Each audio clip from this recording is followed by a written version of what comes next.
Dalam Bapa dan Putra dan Roh Kudus. Amin. Allah Bapa di surga, kau ingatkan akan bagaimana sikap kami terhadap kekayaan harta benda dan segala yang ada di sekitar kami. Bantu kami untuk mengikatkan hati, pikiran, dan budi kami kepada Allah saja. Demi Kristus Tuhan dan pengantara kami. Amin. Para saudara,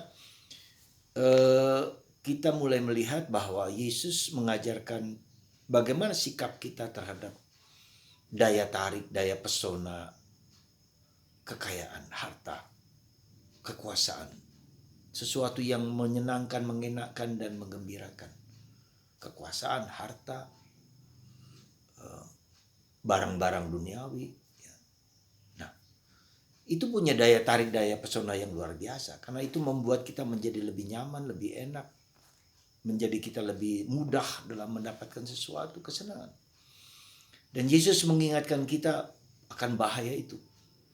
Bahaya bahwa ketamakan, kerakusan terhadap harta-harta duniawi, kekayaan duniawi itu yang mengikat orang. Jadi bukan hanya bahwa orang terpikat, tetapi diikat. Kita tidak hanya menggunakan benda-benda harta dan kekayaan dan kekuasaan itu untuk kepentingan yang lebih baik, tapi kita diikat karena itu menyenangkan, karena itu membuat kita menjadi untuk egoisme kita masing-masing. Hari ini Yesus diminta untuk memberikan pengarahan tentang pembagian harta warisan. Yesus mengatakan hati-hati, waspadalah.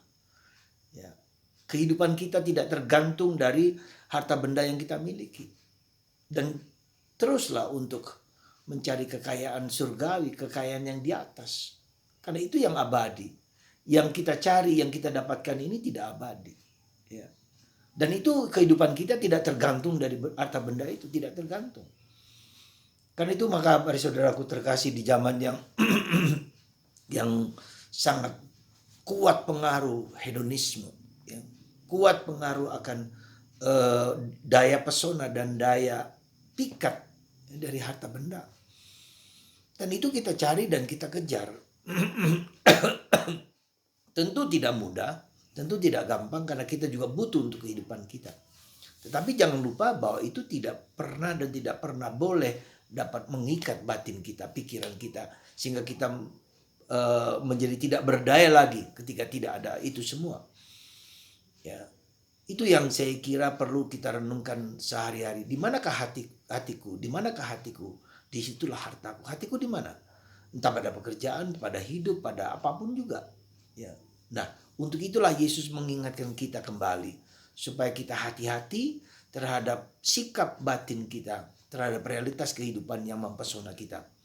Kita butuh segala harta benda, kita butuh segala hal-hal yang perlu untuk kehidupan kita sehari-hari, tetapi tidak pernah boleh terikat dan mengikat diri. Nah, itulah yang kedua yang perlu kita renungkan, yang kita pegang adalah di mana hatiku, di mana batinku. Aku membuat diriku terikat dan terpesona pada hal harta surgawi. Keterikatan, ya, keterikatan kepada sesuatu itu yang membuat kita tidak berdaya, yang membuat kita merasa seolah-olah dengan itu semua kita bahagia. Jadi kelepas bebasan adalah syarat penting di dalam penghayatan hidup kita akan realitas kita sehari-hari. Semoga Anda dan saya dan kita semua berpikir dengan cerdas dan merasakan dengan baik bahwa segala sesuatu yang di luar Allah, segala sesuatu yang di luar Kristus, segala sesuatu yang mengikat kita di dunia ini, itu akan membuat kita juga menjadi terikat dan terpikat. Maka belajar melepaskan, lepas bebas. Karena itu semua tidak akan kita bawa selama hidup kita. Dan tidak akan berguna lagi setelah kita kematian. Dan ini yang ketiga adalah kita melihat bahwa hidup kita itu bukan sesuatu yang di dunia ini. Ada sesuatu yang lebih, yang abadi, yang kekal. Ya. Tak mungkin aku membawa semua barang-barang yang duniawi yang bisa hancur ini ketika aku mati. Dan tidak bisa. Dan ini menjadi sesuatu kesadaran yang cukup mendalam dalam diri kita. Kita hidup dan mati hanya untuk Kristus. Itu dikatakan oleh Paulus. Hidup kita untuk Kristus, mati kita untuk Kristus. Semoga kita tergerak untuk menyusun, untuk membuat diri kita terikat hanya kepada Kristus, bukan kepada yang lain. Tuhan memberkati Anda semua, Bapa, Putra, dan Roh Kudus. Amin.